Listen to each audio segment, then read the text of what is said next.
Okay, so welcome to this webinar promoted by the Alumni Association, the FHU Alumni Association. It's a pleasure to have all of you here, especially Professor Yoko and my co-moderator, Professor 𝑇𝘰𝑝𝘪𝑐.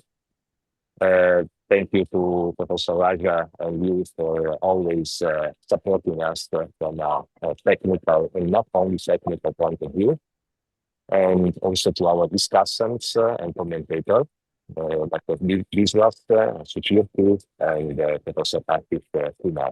Today we have two eminent speakers, but before starting with the introduction, I would like to ask Professor Yasukata to spend a few words introduction. Thank you. So thank you very much for the hello everyone. So thank you very much for joining today's alumni webinar. So today we are very pleased to invite Professor Junichi Mizuno Sensei. He's expert. I think he is very famous in the world. I think not in Japan, not only in Japan. I think so. I think he will give us some great talk about a fundamental technique of the spinal surgery, I think. So his talk is also very, very interesting. So we are looking forward to the lecture with both of you. Thank you very much. Thank you, Professor Yoko. And let me introduce our first speaker then, Professor Mizuno. Professor Mizuno is a senior consultant at the Center of Minimally Invasive Spine Surgery at Shin-Yurigaoka General Hospital, Kawasaki, Kanagawa, Japan. He is a member of several neurosurgical societies, and he is also part of the executive board of the Asian Congress of Neurological Surgeons, Asia Pacific Cervical Spine Society, Asia Spine, the Japan Society for Minimally Invasive and Endoscopic Techniques of Spinal Surgery. He has some focused interests in surgery of degenerative cervical and lumbar diseases, surgery of spinal trauma, and biomechanics of spine, and surgery of craniovertebral junction, and also for minimally invasive spinal techniques in surgery. So today, Professor Mizuno will talk about a very interesting topic, which is the basic concept and clinical management of spinal ossification of the posterior ligament, longitudinal ligament. So it's a very interesting topic because we sometimes encounter this kind of patients and the management is always quite difficult. So I kindly ask Professor Mizuno to start sharing his slides and with us his lecture. Thank you, Professor Mizuno. Yes, thank you very much for kind introduction. And can you see my slides? Please share it again, Sensei. Not yet? Not yet. Okay, let me see.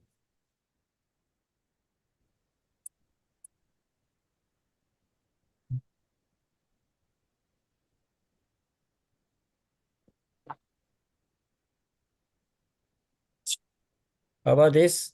Yes. Can you make it as presentation? Yeah, can you see my slides? Perfect. Yes. Okay. And can you hear my voice? Perfectly. Thank you, Professor. Yeah, since I'm getting old, my voice is small. So no, anyway, we can hear you very clearly. Good. Good evening, everybody. It's always nice to see all of you, even on web meeting. I'm very much happy to see you are in good conditions. Today, I'm going to give you a small story about management of spinal ossification of the posterior longitudinal ligament. 𝑃𝑟𝑜𝑓, in short, is sometimes called as a Japanese disease because in 1960s, first report about this disease was reported by the orthopedic surgeon, Dr. 𝑇𝘰𝑝𝘪𝑐, and since after that, this clinical entity is established and everybody knows what is OPL, I believe. And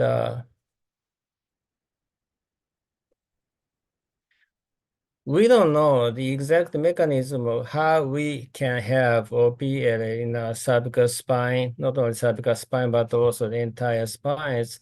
Maybe it may cause by a genetical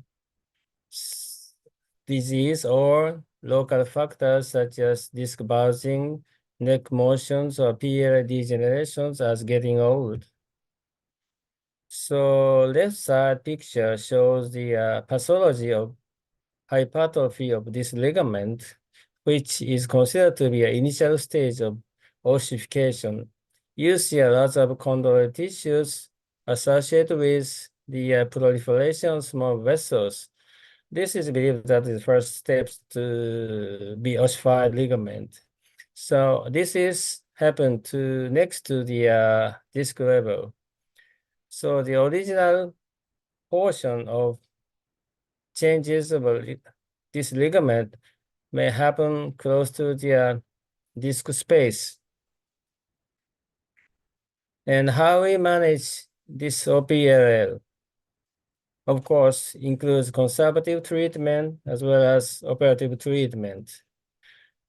To the cases of incidental or minimal symptomatic small OPLL or segmental OPLL with radiculopathy may be treated by a conservative treatment. However, if you meet a large OPLL causing a severe myopathy or radiculopathy, need surgical decompression.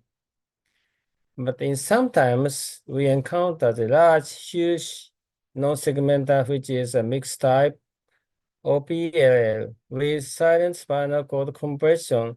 How we treat them? Should we go for surgery or not go for surgery? We need more debate in this point. So I want to give you one case. This patient was 78-year-old when I met him first. He was originally a healthy guy, but he happened to fall down in just 1 meter or 2 meters. And since after that, he showed quadriplegia because of the mixed type of PLL. And when I met him first, he was quadriplegic. And more than 10 years, his symptom remains quadriplegic. This is going to be a very tragedy in his life. So that if we have a patient, they have this kind of a huge OPL with silent spinal cord compression, we may do something for this kind of patient. But if the patient is elderly population, a mixed type or segmental type OPL may cause this kind of a tragedy. Or patient has gait disturbance, maybe fall down easily. So to this kind of patient, we need something surgically. And radiologically, when you see the MRI with OPL, if ossified mass occupies more than 6% of the spinal canal, may need the surgical decompression. Even surgical decompression is risky. So I think you are a neurospine surgeon, so that you prefer the anterior approach because anterior approach can have the direct removal of the ossified mass from the dura mater as well as the spinal cord, so that it's a nice way. However, it carries a certain risk to hit the esophagus, trachea, as well as vessels and arteries, so that anterior approach is not always safe for such a patient, even if the patient has very mild symptoms. So that I think if we have a patient with large OPL, however, the patient symptom is very subtle, I recommend the posterior approach. So when I was young, I met this kind of patient at Fujita. He was 67-year-old man. As you can see, he has huge mixed type OPL from C3 down to C6 with severe cord compression. And since I was young, so I performed the anterior approach, try to remove almost all the ossified mass from his cervical spine. But unfortunately, after decompression, MRI showed the T2 high signal interchanges. I hit the spinal cord to some extent, and he showed C5 paralysis. So the anterior approach can carry a certain risk to hit the spinal cord, particularly the dura mater is involved in the ossified mass. Then I retrospectively examine 111 OPL cases in my clinical experience. More than 10% of the such cases is dura mater is involved in the ossified mass. Particularly the non-segmental OPL, this dual ossification can happen rather than the small segmental OPL. So that when you see the segmental OPL, you can of course go from the front. However, non-segmental OPL with silent spinal cord compression, you should go from the back. So laminoplasty or laminectomy and fusion is always on the discussion. So laminoplasty is designed in this country, Japan, in 1980, so that the laminoplasty is very popular among the spinal surgeons in this country. However, I think that there maybe United States, Europe, and so forth may prefer the laminectomy and fusion in some reasons. So there are two ways in laminoplasty. One way is open door laminoplasty, and the another is double door shape laminoplasty. So I don't think there is much difference between these two techniques. So it depends on the surgeon preference. In my country, we use this kind of titanium box-shaped spacer for cervical laminoplasty. And this particularly implant is called basket, because I started to design this basket-shaped spacer in 2004. And up to the market, it took 10 years. So a long history. And 2014 was the original shape of this titanium box-shaped basket spacer. And 2018, we remodeled, and then 2020, 4 years ago, we curved the spacer like this shape. So in summary, as far as I know, the laminoplasty is a first choice for large OPL, not only large OPL, even for the small OPL with spinal cord compressions. When I think about the complications from the surgery, I prefer the laminoplasty is the best choice for us. Of course, to the small OPLs, anterior approach can be choice. However, you have to consider that you have to always remember that anterior approach carries always a high risk of dural laceration in cases of dural ossification. 360 decompression and fusion is somewhat attractive. However, OPEL is an aging change and degenerative disease. So the 360 is, this is my personal opinion, is over-indicated. So laminoplasty or laminectomy and fusion is always on the discussion table, but it depends on the surgeon preference because the result is almost the same. So the biggest problem in this disease is how we treat the patient with large OPLL and huge OPL with silent cord compression. We check the MRI if the canal stenosis is over 60% or patient shows unstable gait. I would say that use surgery. Laminoplasty is requested to this kind of patient. So this is a hospital which I'm working right now, and thank you very much for your kind attention in this disease. If you are interested in your peers, please let me know. Let me know. I thank you very much for your kind attention and kind invitation to this wonderful meeting. Thank you very much. Thank you, Professor, for this wonderful presentation. We open the discussion now. So I kindly ask Ashish to give his comments. Thank you so much, Alberto. Professor, thank you for Yes, the sir. excellent talk. I Thank you think very much. we all know laminoplasty originates from Japan, and it's very good to know the like the basics and indications which you have eloquently described.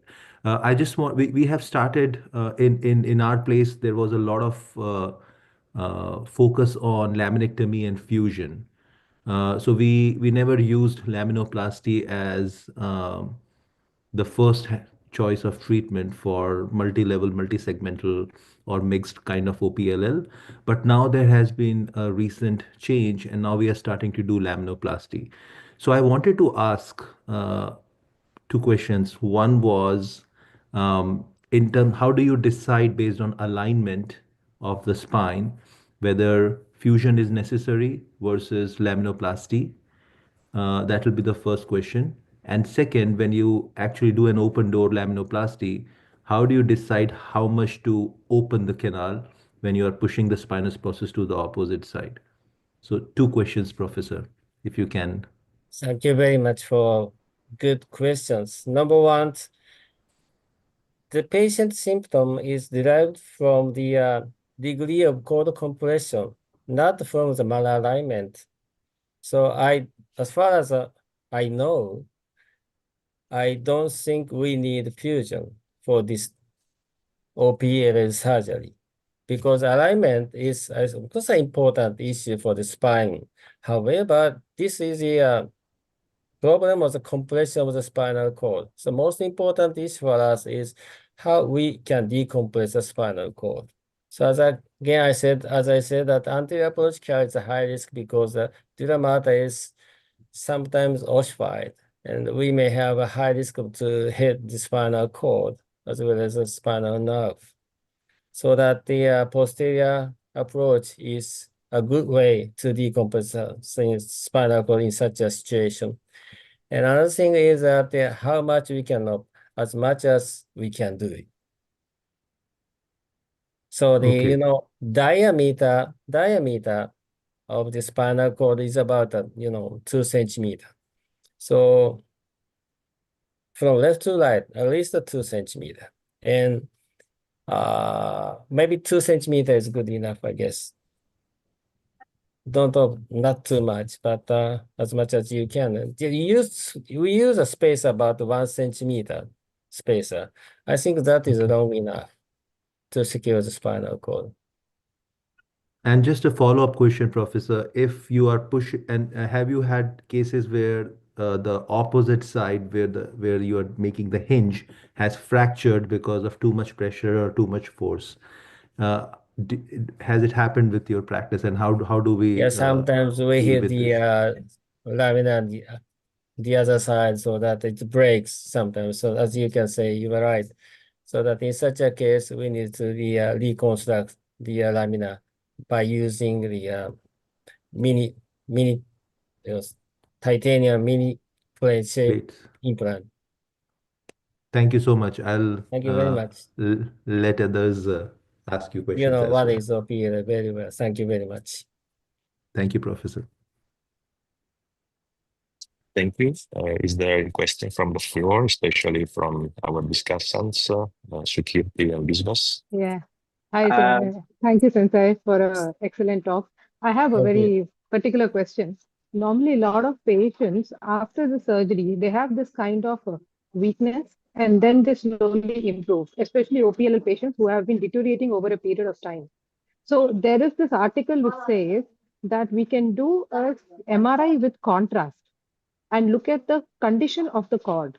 So if the MRI picks up the contrast, the prognosis is better. And if it does not pick up contrast, the prognostication is little less, is not so good. So do you follow that in your practice, and how useful is that? So your question is that if we check the MRI before and after With surgery? contrast. Not before, just before surgery. If we Yes. do an MRI with contrast and look for the myelopathy or myelomalacia changes, Yes. and does it pick up the contrast or does not pick up the contrast? Will No, that no. make a difference in prognostication? That is my question. Because one of my professors follows that. That's why I was curious You to mean ask. that it's a T2 high signal changes? Yes, sir. Or yeah, it may cause the poor prognosis. It's one of the reasons for of the poor prognosis. So that, but even though the patient, either patient has such an enhanced lesion or not enhanced lesion, we should do something for the patient so that they even we see the high T2 high signal intensity on spinal cord before decompression. I do the operation. Okay, okay. But anyway, Right. Thank OPL needs operation. Okay, thank you, Sensei. Thank you. Thank you.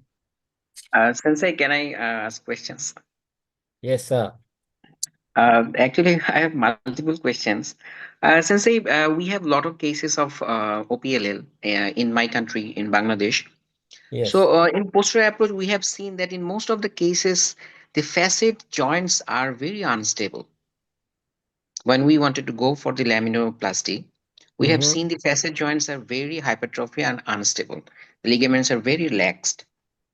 So, so we have a good conversation and multiple webinar with Professor Goel sir from India. Yeah, if the facet joint is unstable, you may think about the fusion.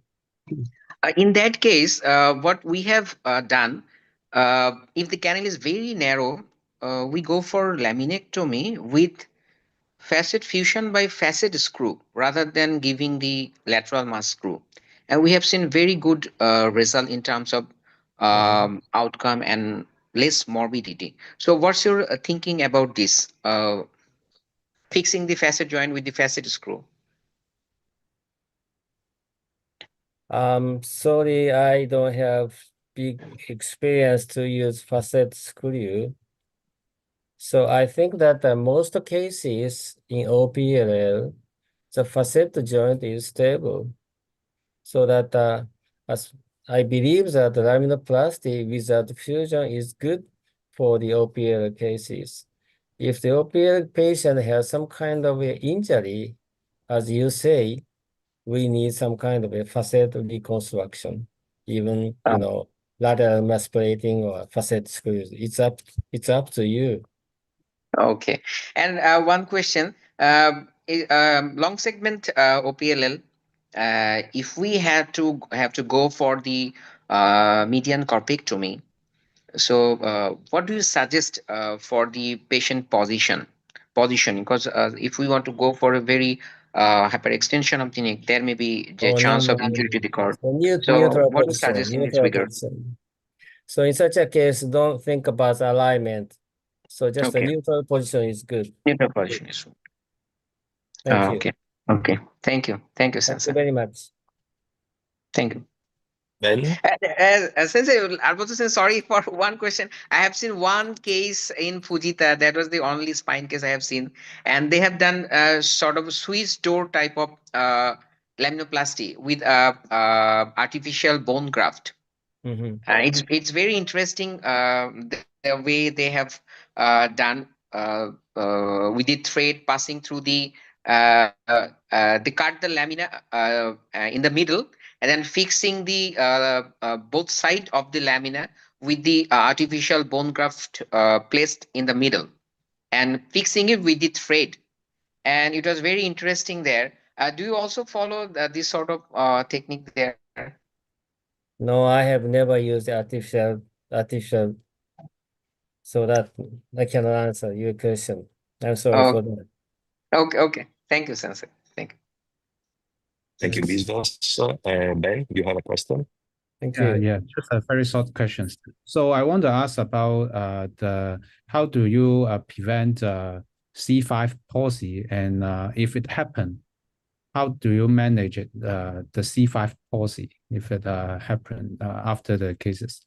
And another question is about if there's a long segment OPLL across from the cervical spine across to the upper thoracic spine.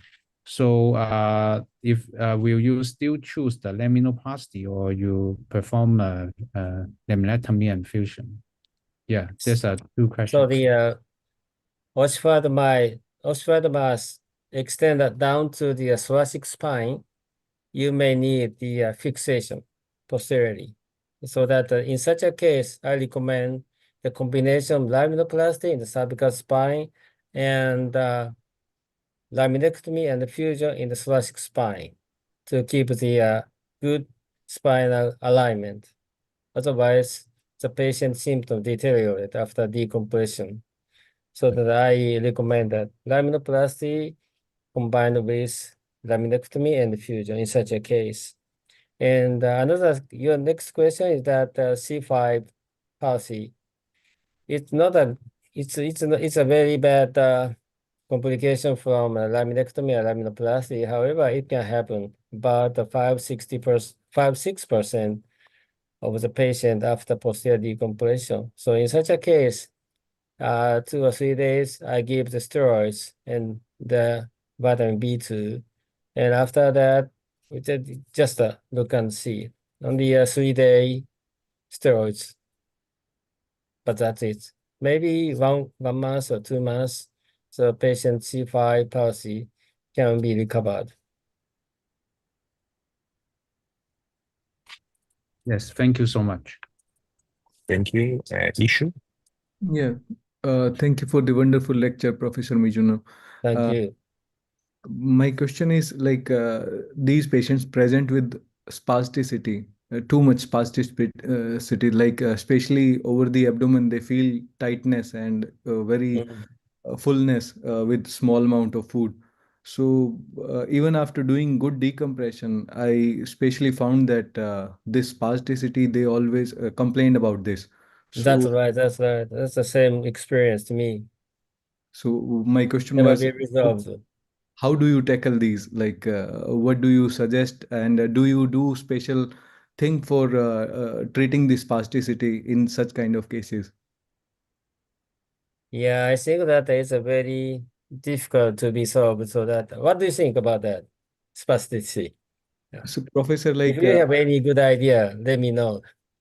because I heard about this baclofen pump, but I don't use because Baclofen. the economical issues because it's quite expensive and this is not covered under insurance.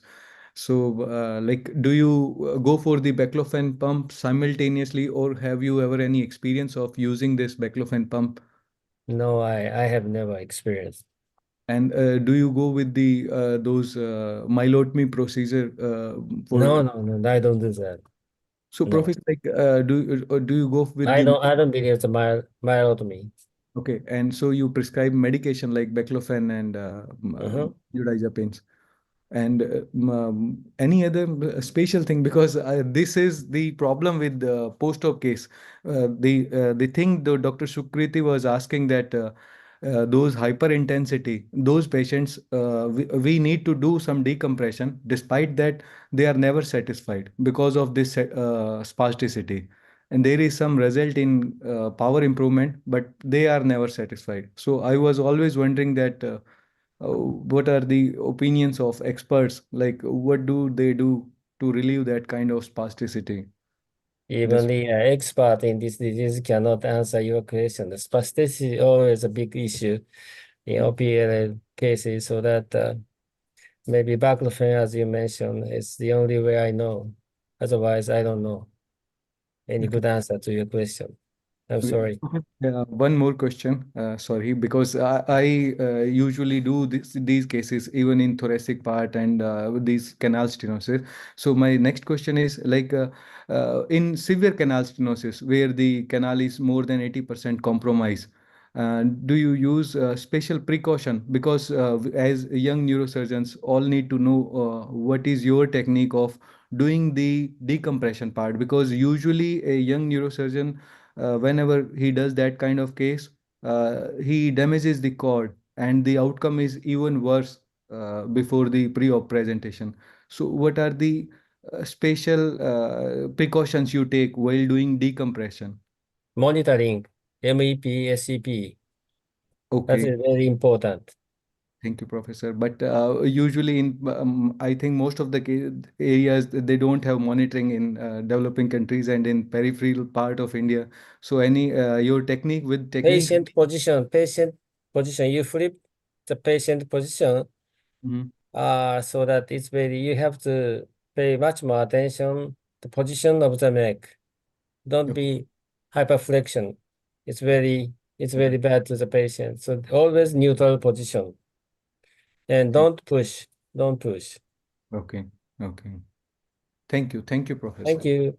Very much. Thank you, Ishu. I think Professor Raja wants to ask the Yeah, question. hi. Roger. First of all, thank you, Sensei, for this wonderful lecture. I just wanted Thank you. to like your comments on the newer techniques that came up in 2018 with the anterior controlled anti-displacement for multisegmental OPLL. Rather than going for a corpectomy, they just cut the two troughs of the anterior body and limited anterior displacement. So, have you tried this in your career? When I was young, I prefer the anterior approach by using the colpectomy and discectomy, even 3 levels, 4 levels. But in several cases, I have the bad memories after surgery. So most of the cases, derivacation is the important issue, so that since such a experience, I avoid the anterior approach to OPL cases. So when I became 50s, I guess, I performed just only from the posterior decompression, but that's it. Thank you, Sensei. I see there is another raised hand, but the name is written in Japanese. Hyogo. Yoshika Sensei. Yogo Sensei. Hi. どうぞ。 Nice to meet you. My name is Shogo Yoshikawa, neurosurgery resident. Thank you very much for your wonderful Thank lecture. you. I have one question about the trauma case for PLL. I frequently handle emergency department duties, and I sometimes meet the case which is have the head trauma, and sometimes who has the OPLL, and I sometimes couldn't recognize the fracture for PLL. How can I recognize the normal OPLL or fractured OPLL, and how is it urgent of the case? So please check the patient neurologically in deep. Otherwise, if you take the CT, it's very easy for us to check the OPL is fractured or not. However, without radiological checkup, I think the neurological examination is most important issue. So if you can check the, motor paralysis or sensory disturbance level, you may know that OPL may be fractured. That is the level of the fractured OPL. So check the patient neurologically details. Okay, so if the CT scan imaging is suspected fractures of PLL, but the patients don't have any neurological symptoms. Okay. It's not so emergency, right? So check the hematomas on CT. Oh, And in such a case, if the patient is almost intact, as you mentioned, so the emergent surgery is not necessary. You can Thanks so much. pull out the patient.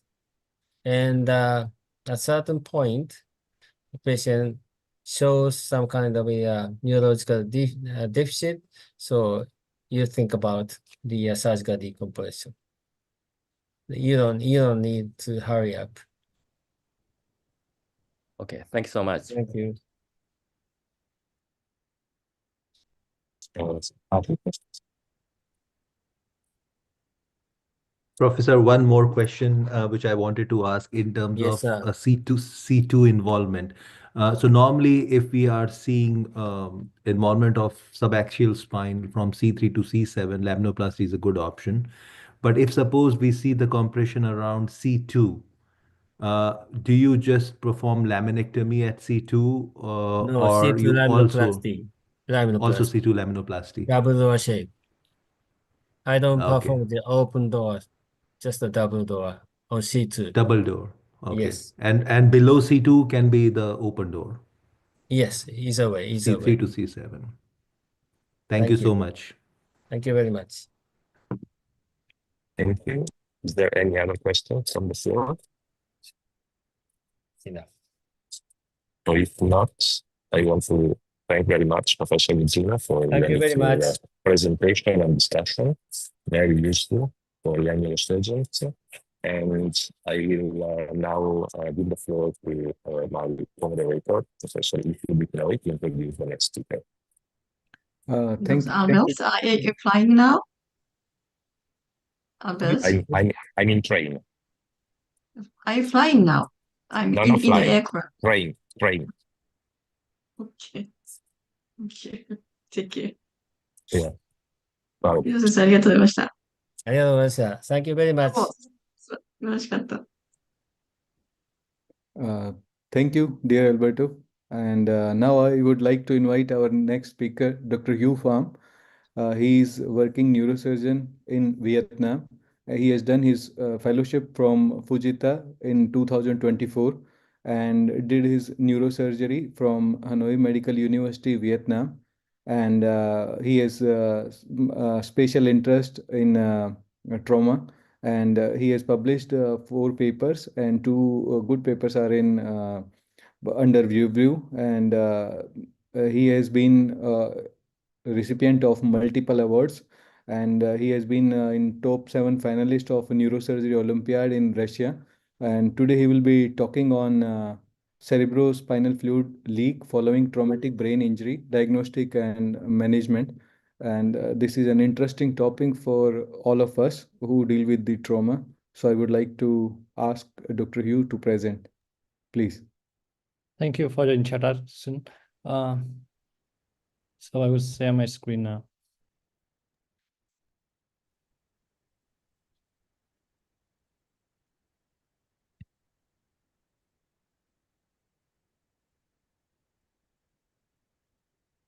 You see my screen now, right? Yeah.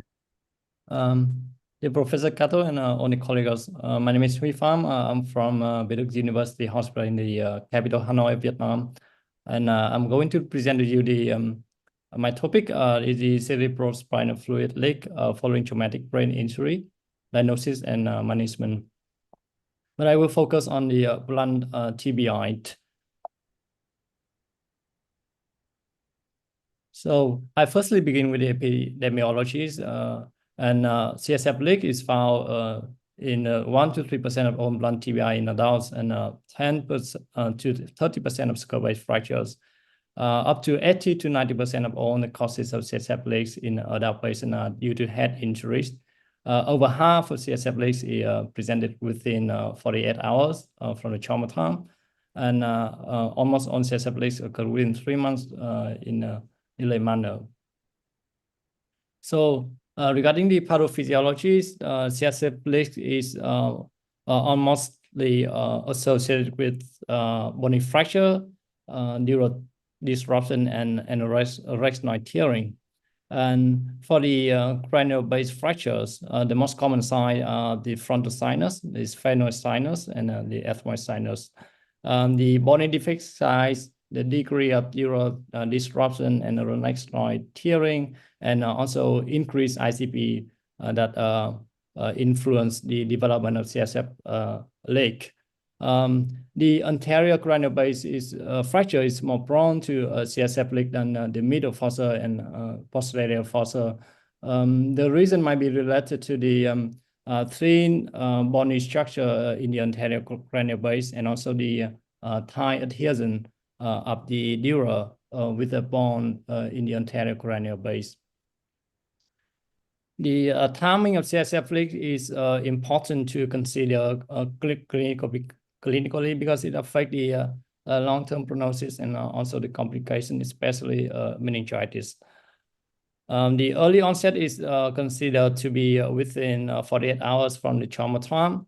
And in most cases of blunt injury, CSF rhinorrhea usually begins within 48 hours. And if the fracture is not large, majority of the cases will resolve spontaneously without treatment. And some cases present with a delay onset or recurrence that identifies at least 1 week after trauma. And a few reasons for the delay onset or recurrence of the CSF leak, and that the blood that blocking the fracture site that disappears after a period of time. The separation of dura and arachnoid caused by the cerebral edema relief, and also growing skull fracture. The clinical presentation of CSF leaks is primarily as rhinorrhea or arterial with the clear and watery fluid and with positioning dependencies. We have the reservoir side that when the patient bend their head forwards, the CSF leak occur. For the middle fossa fractures, the patient might develop ear fullness or hearing loss. Some patients also presented with the recurrent meningitis or even cerebral abscess. One of the main questions that we have to answer clinically is that the fluid presented, is that really the CSF or other types of fluids? Especially that we have to present differentiate with nasal secretory or inflammatory discharge from the nose. As you know, the target site is a classic sign that we can simply differentiate between the two fluids.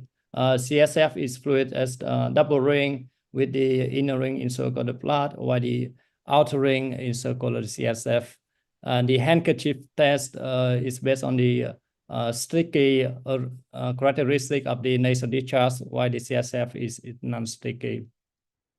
We can also use the bedside glucose oxidase assays, glucose and protein concentration by comparing the concentration between different types of fluids. The beta-2 transferrin is considered to be the gold standard to confirm the CSF with a very high sensitivity and specificity. But it's time-consuming and also expensive. In my place in Hanoi, we don't have the material to do this type of test. Beta chase protein is also a good alternative to confirm CSF. It's less time-consuming and cheaper than beta-2 transferrin. There are different types of imaging modalities that we can use to diagnose, to make a plan for management of CSF leak. We have the CT scan usually as the first imaging modality. And the role of CT scan is for the diagnosis of the bony fracture, that we can also potentially identify the leaking points as well. Pneumocephalus associated with CSF leak can also seen that you can see on the upper image here. CT cysternography is more invasive, and we also find the leaking point. In my place, we rarely use this type of imaging modality. MRI is very important and very commonly used after CT scan. We can differentiate CSF with other nasal discharge, nasal fluids by the intensity of the fluid on T2 wetted images. On T2, CSF is high signal, while the perimucosal discharge is low signal intensity. We also find the leaking point, retinoid herniation, brain herniation also, and pneumocephalus, as you can see on the image. Sometimes we can combine with intrathecal contrast or cysternography. In some places, they use the chase test with the intrathecal fluorescence, and after 1 hour of injection, they do the endoscope and to identify the leaking point and fix that.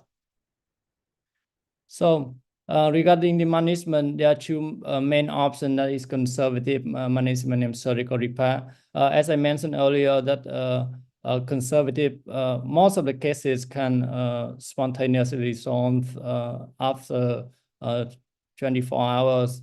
So conservative management should be considered as the first line in most cases. The treatment option selection depends primarily on the size of leg, the anatomy of fracture, the timing of the leg, the associated injury like brain herniation, meningitis, and the extent of the fracture. The conservative treatment includes head elevation, bed rest, avoiding the activities that increase ICP, like coughing, straining, or retching. CSF diversion is also commonly used, especially in my place that we mostly use lumbar drain. We never use ventricular drainage, but it's also reported in the literature. During the conservative management, that we also have to balance between the risk of meningitis and also the avoidance of surgery. For the meningitis management, that is observed in 19% of persistent CSF leak with 10% of mortality by some report. And the delayed CSF leakage and the longer duration of the leakage with concomitant infection have a higher risk of meningitis. The common agent are Streptococcus pneumoniae and Haemophilus influenza. The prophylactic antibiotics is controversial. But in my place, we always do that for the patient with CSF leak. We use ceftriaxone and ampicillin. So surgical treatment is indicated early for penetrating injury, meaning the patient with meningitis, large intracranial pneumocephalus, herniation of brain tissue from the nose and ear, and the patient failed to conservative management. There are different surgical repair approaches for cranial-based fracture that leading to CSF leak. That could be extracranial or intracranial. For extracranial, we can do that endoscopic endonasal approach that have low risk of retraction of the brain. It can preserve the olfactive function better. Can conveniently access to these sphenoid cellar and posterior ethmoid regions. Some reports very high success rate of 90 to 98% and very low rate of complications. And also it can have a very good cosmetic result to the patients as well. Chance-phase approach can also be employed, but I think that mostly in the past, I don't think that it could be is used in contemporary practice. And for the intracranial approach, that is has the advantage of wider operation field. It can combine with other surgical purposes, especially cranioplasty. We can do that intradurally or extradurally. The main reason that we choose in different cases of intra and extradural is the olfactive function. If the olfactive function is intact, we do that intradurally, and for the patient who are anosmic, we do that extradural approach. For the metatarsal approach, we can do that intradurally, but that might have a risk to the vein blabber, why the extradural approach can risk the injury to the facial nerve because of the traction. Some report also do endoscopic by transmat or transnasal approach by the maxillary sinus, but I have never seen that in real life. The posterior fossa fracture rarely requires surgery. We might have to do surgery if the fracture extends to the middle fossa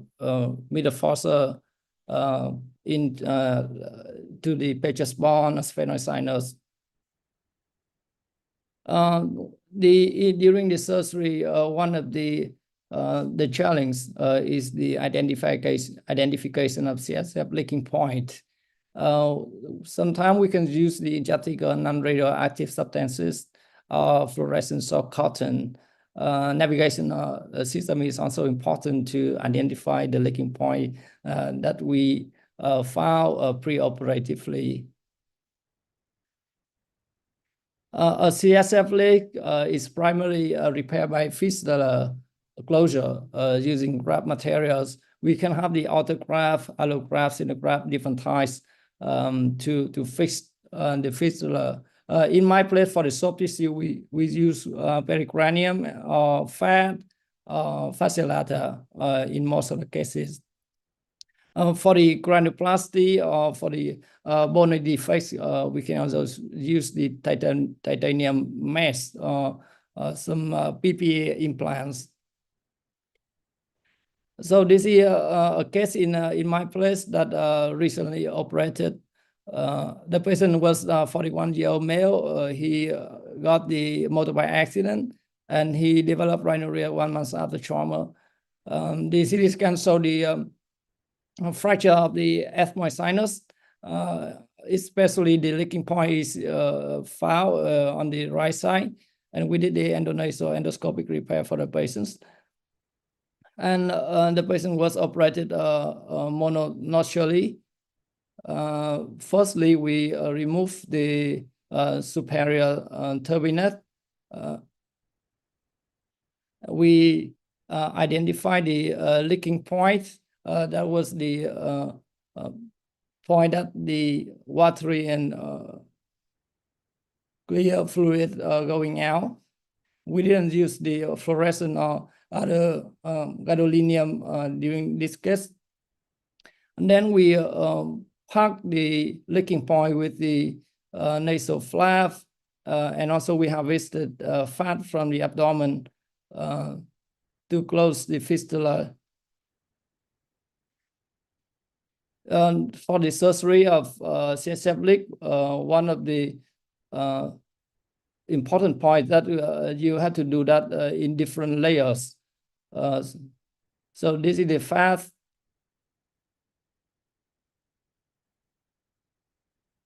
And then we place the nasal flap on it. Afterwards, we use Surgisan. Following surgery, we keep the lumbar range for 1 week. And if there is no leaking anymore, we can remove that.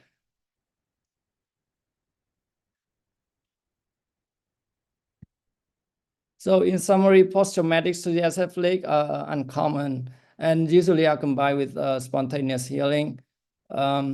Differentiating with other conditions might be challenging in clinical setting, but we can do that by clinical sign, biochemical, and radiological studies. The post-traumatic CSF leak can be treated either conservatively or surgically. And surgical obliteration of CSF leaks can be performed intracranially or endoscopically. There are some very good references that I read for my presentation. So, thank you very much for the attention. Thank you for the wonderful presentation, Dr. Hugh Pham. And now I would like to invite Dr. Ashish for his expert comments. Please. Thank you, Ishu. Hi, Hugh. It was a great presentation. I think this is we still have a problem. I think at all around the world in managing traumatic CSF rhinorrhea. Most of the places we manage it by conservative measures, and they say usually you have to wait for a week or at least 2 weeks before you take the patient for surgery. So my question, especially for the young neurosurgeons who are watching, for how long you try conservative measures, because sometimes it gets a little bit delayed in the healing, and then you wait for at least a week or 2 weeks. And whether if you are waiting, whether you definitely keep them on prophylactic antibiotics even if they have no symptoms of meningitis. Yeah, for the conservative management, if the patient present with CSF leaks early after the trauma, within 2 or 3 weeks after the trauma, we try conservative management first for 1 week. Some doctors in my place extended into 10 days with different measures. We also do the prophylactic antibiotics as well. And if it fails, we do the surgery. But after that, we also keep the lumbar range for around a week. But for the patient who present with CSF leak long time after the trauma, like months, or with the other associated complication, we proceed to surgery right away. And I see most commonly the frontal sinus fractures are the one which are very difficult to heal. Even cribriform plate repairs can be usually, they can heal better, but if this is a frontal sinus fracture, it's very resistant to medical management. So do you do anterior cranial fossa carpeting or reconstruction of the floor? And basically at what time do you think is the appropriate time to operate like transcranially? In my place, we do the if the patient doesn't need any other surgical purposes like cranioplasty because of the severe fractures, we do that mostly endoscopically with packing. And even for the intracranial approach, we rarely use the material to reconstruct the floor of the anterior cranial base. We mostly use the pericranium fat to reconstruct those. And have you tried using pure endoscopic approach for frontal sinus CSF leaks? Because Yes. in literature, there's a high failure rate associated with frontal sinus leaks. Cribriform, yes, they are perfect for endoscopic repair, but I'm talking about frontal sinus fractures which are leaking through the nose. Yeah, we Your still experience. we still prioritize endoscopic approach for frontal sinus fracture first. Okay, thank you so much. I think everyone else has questions. Yeah, Dr. Ben, please. Yes, and thank you so much. And first of all, I want to echo with I want to refer to Professor S's comment on the frontal sinus fracture. In frontal sinus fracture, we could consider using the endoscopic transorbital approach to repair it, and is well reported in the literature. While for the endoscopic endonasal, and I think it's you have to reach the anterior skull base if the fracture is quite anterior in the cribriform plate.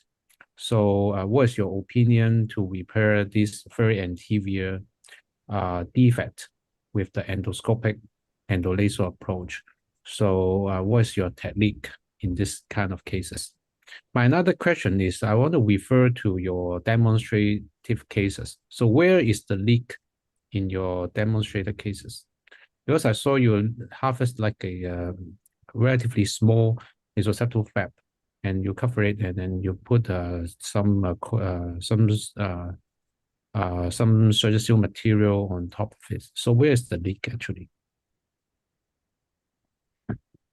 For the severe fracture of the cribriform place and also in the anterior cranial base in general, we prefer using the intracranial approach. In my for the if there is a herniated structure like the brain or the dura, we usually remove those structures away from the fracture size. I personally have never experienced with those severe fracture and have to use the graft to reconstruct the anterior skull base with some materials like titanium mesh or other bony structure from the body.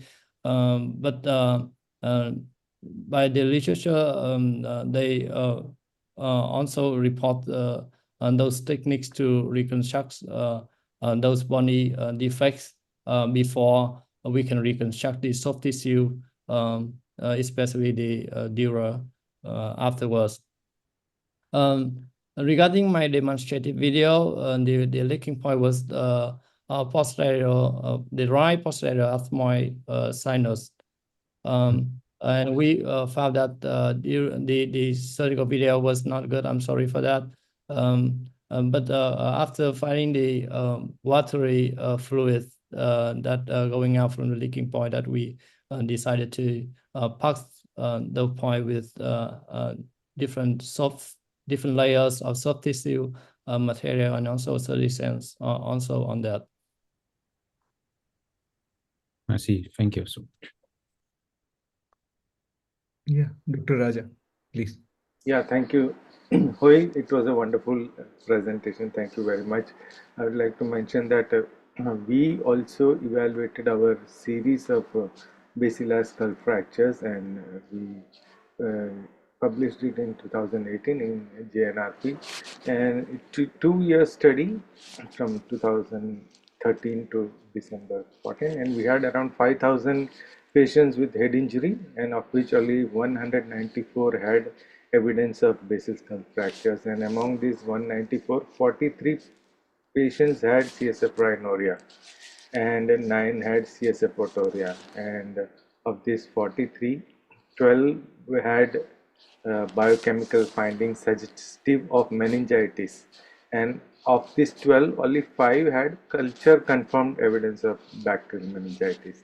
And in most of the series, most of our patients, the CSF leak subsided within 1 day, and it lasted for more than 10 days in 8 patients, and of these 8 patients, 4 required surgical repair for the site of leak. Our preferred site of leak is always open. We do not do it endoscopic repair. As Ashish mentioned, we do a floor carpeting, both inlay and outlay. Wherever there are other suspected, we also use suspected gross fractures. We also use FAT and TCL. And I would like to ask you, what is the incidence of bacterial meningitis in your patient case series, and when would you treat them? In our patients, we always keep them conservative for at least a week, and only after that we go for a repair. So how is it in your case? What are the bacterial incidences of meningitis, culture proven and biochemically suggestive in your series? Thank you for the question. In my institution, I'm sorry, I don't have the exact figures at the moment for the incident of bacterial meningitis following CSF leak. But for those cases with the meningitis or with other infections, infectious complications, we prefer to proceed to surgery after the patient admitted to our place. Okay, thank you very much. Yeah, Dr. Sukriti. Dr. Sukriti. Yeah, hi. Actually, I more than the like excellent lecture, Dr. Haifam. More than the what is the question, it was a comment. Like like you said, like Dr. Aji said, most of the and Dr. Vishnu also mentioned that most of the leaks they get spontaneously healed within a week to 10 days. The irony is all the leaks which get healed are mostly the single pointed ones. So if mostly the leak is not getting healed over a period of 7 to 10 days, then we mostly, if you look at if you redo the CTs and you look at it carefully, there will be points of at least 2 to 3 points of fractures and 2 to 3 points of leaks. And we really don't know where exactly the leak is coming in spite of doing the CT cystonogram here. So it's the CT cystonogram. So we end up doing the carpeting.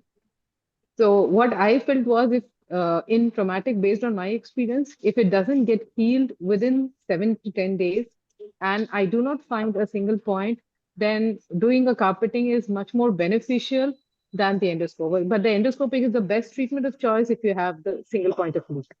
So I just wanted to ask you if you are, whenever you plan the endoscopic cases, are you sure you know where exactly the leak is, and that determines that all your cases are successful? Does it help you like that? Yeah.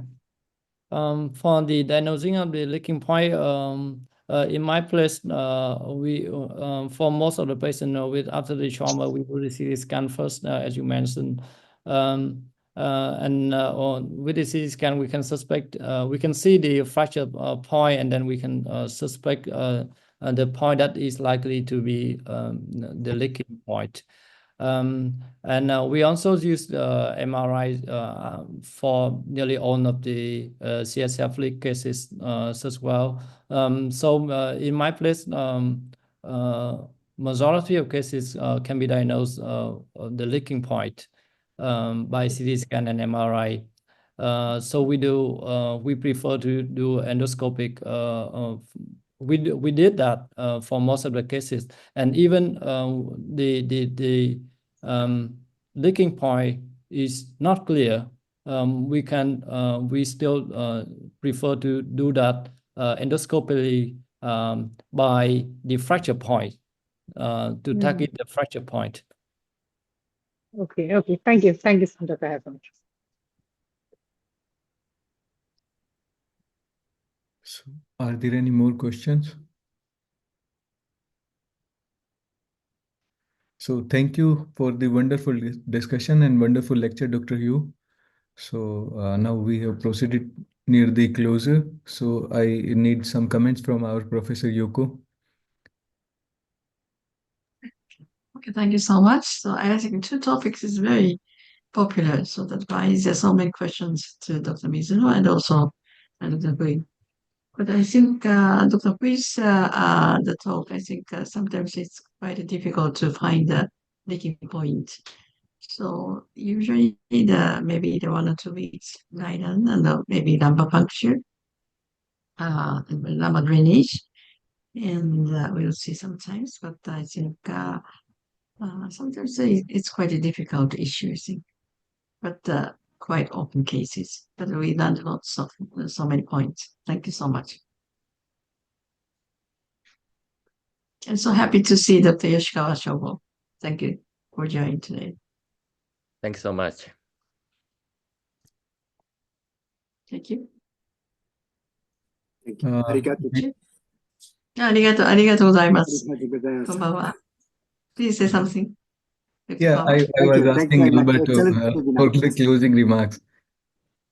Yes, actually, it's very noisy here now. I hope you can hear me. Yeah. We can actually conclude this wonderful webinar. I want to thank, of course, the speakers. Amazing lectures. We learned a lot today, I think, especially because these are patients that we quite often see, and sometimes it's very difficult to manage them. Thank you, Ishu, for helping me, as always. Raja and you for their support. Of course, Professor Yoko Kato, who is always here with us. And thank to all the audience for the nice discussion, especially our discussants, 𝑃𝑟𝑜𝑓 Biswas, and our commentator, Dr. Ashish Kumar. So thank you very much. And we will meet with many of you very soon in Nagoya for the winter seminar in a few days. It will be a very nice gathering for many of us. Looking forward to it. And for all the others, of course, we will meet in 1 month, exactly 1 month, on March 2nd for another webinar hosted by the Alumni Association. Thank you very much. Thank you so much. Thank you. Okay. Arigatou gozaimasu. Thank you. Arigatou gozaimasu. Bye bye. さよなら。